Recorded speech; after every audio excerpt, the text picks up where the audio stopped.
大家好，欢迎回到跨时空的流浪者之歌。今天要讲的是第7集，静听河水。河水的歌声是生命的乐章，神明的言语也是跨时空之变与不变的声音。在前集中，我们提到，辛克莱告诉玛丽安娜，他所转世的修行者悉达多，在事业达到最高峰以后，遭到人性险恶之浪涛的打击，于是再度孤独地踏上流浪之路。而这时，已怀孕的露华浓从此关闭了沙龙。玛丽安娜对悉达多与露华浓的离别，特别是露华浓为腹中的小孩而关掉沙龙，感到哀伤与惋惜，情不自禁地掉下眼泪来，感伤地问道：“后来呢？”于是辛克莱继续说着悉达多这个修行者的故事。在某个深山的一处溪谷中，有一天，一位中年修行者漫步游荡到这里。饥渴疲惫的他下身去喝水时，意外地看到水中浮现一个脸庞。他疑惑地问着：“咦，这是谁？”接着自问着：“难道这孤寡无神的脸是我吗？”他不禁哀叹一声：“唉，这是个无灵无魂的人啊！”可是他再定神一看，又在水中看到另一个英俊少年的脸庞。咦，好像是个聪慧英俊的世家子弟呢。哦，不，那不是我，我早已没有当年清新纯正的心灵了。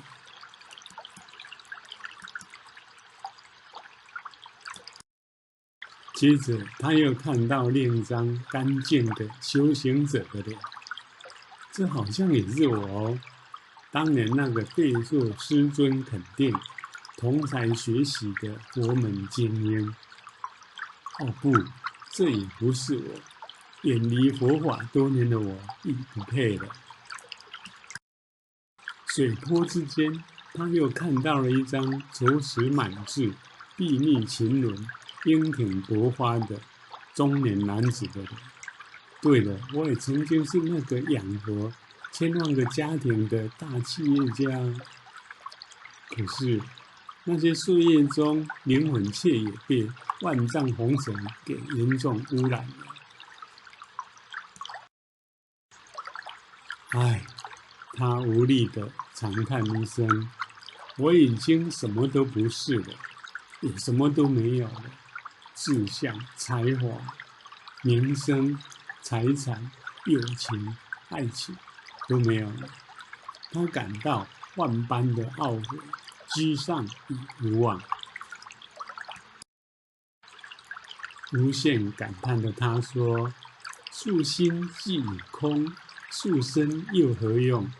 不如就此死去吧。”于是悉达多把脸放进水里，然后慢慢地闭上了眼睛。一个曾是精英的生命，就将慢慢地在此结束。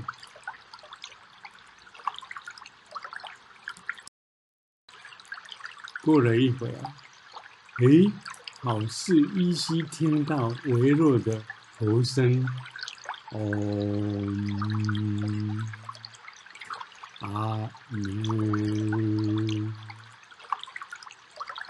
是神在叫我吗？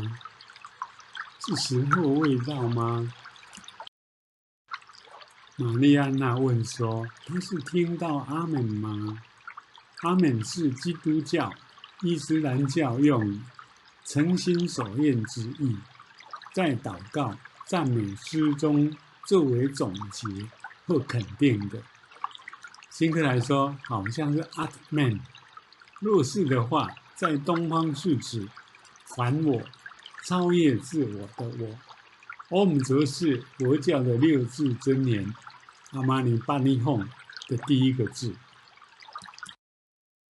悉达多翻过身来，就在沙滩上睡着了。那是他有生以来最平安的一次睡眠，极静平安。也不知睡了多久，醒过来后，生命好像就要从此进入另一个乐章了。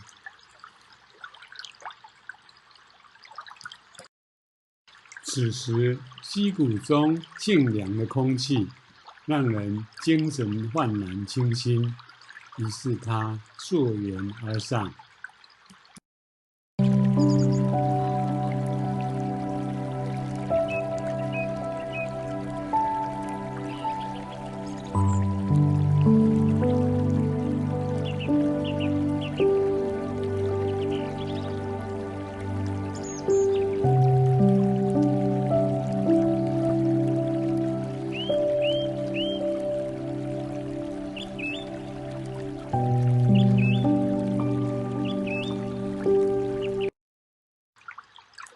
潺潺流水声中，悉达多终于悟出，他想结束生命的自我憎恶心境，是源自于自己总以为聪慧而自视优越，可是却又自甘堕落，与自己所鄙视的世道同流合污，而且又无以自拔。因此，如果能舍去这个自我的优越感，并从红尘中抽离，愚痴空虚的生活应该就不复存在。能从沉沦中解脱后，心灵自然就会清明如河水了。悉达多再溯游而上，到了河的源头，水更是晶莹剔透，时时低吟着天与地的悠悠。在河水的源头，冷冽荒寂的高原中，悉达多这一次以大自然为师，静心去参悟、学习生命之道。在这里，万物都顺应着自然的法则来生与死。食草性的动物常是猎食者的猎物，但它们却有数量上的优势，来生生不息。而食物链的顶级猎食者，如雪豹，却觅食不易，几乎终其一生大多是形影孤单。这些均是大地母亲的均衡安排。河水也不会永远只停留在美丽的原生地，它会往下流向它该去的地方。在不同的地形，河流会转变成不同的生态，以吟唱不一样的歌声，也会流经人们居住的地方，与人们交汇。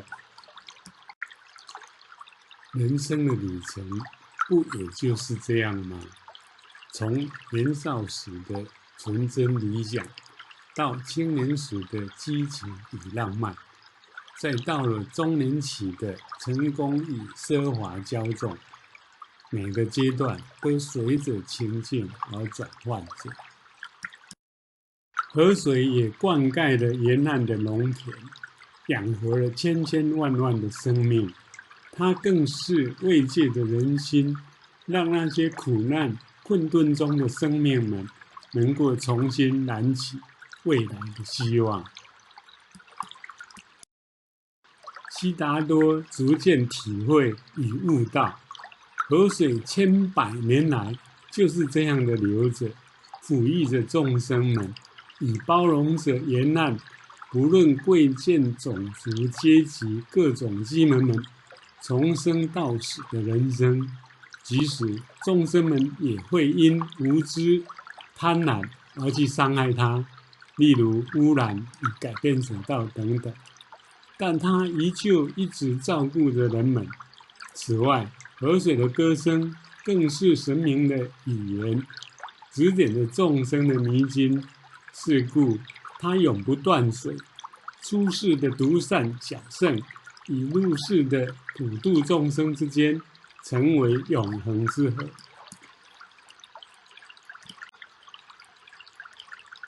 从生命的老师河水这里，他开通了，学到了生命之道，也因此确定了他未来的行程方向。夜色渐深，玛丽安娜还是一直想知道那些人间因缘的后续发展。她问：那重生的他有再回到世尊的教会吗？辛克莱回说：没有嘞。那他有没有回老家去当婆罗门的长老呢？没有，他已经出家了，何况他也不再信奉婆罗门教。玛丽安娜接着又问：悉达多后来有再与他的情爱老师路华龙重逢吗？辛克莱还没有回答，玛丽安娜又随即问道：他有没有见到他们爱的结晶？玛丽安娜殷切地说：多期盼他们能再重逢，一家团圆哦。接下来故事会怎么发展呢？且待下期分享。希望你会喜欢这个故事，并请加入订阅、按赞、开启小铃铛，并分享给你的亲友们。也欢迎你提供宝贵的意见，谢谢你，下次再见喽。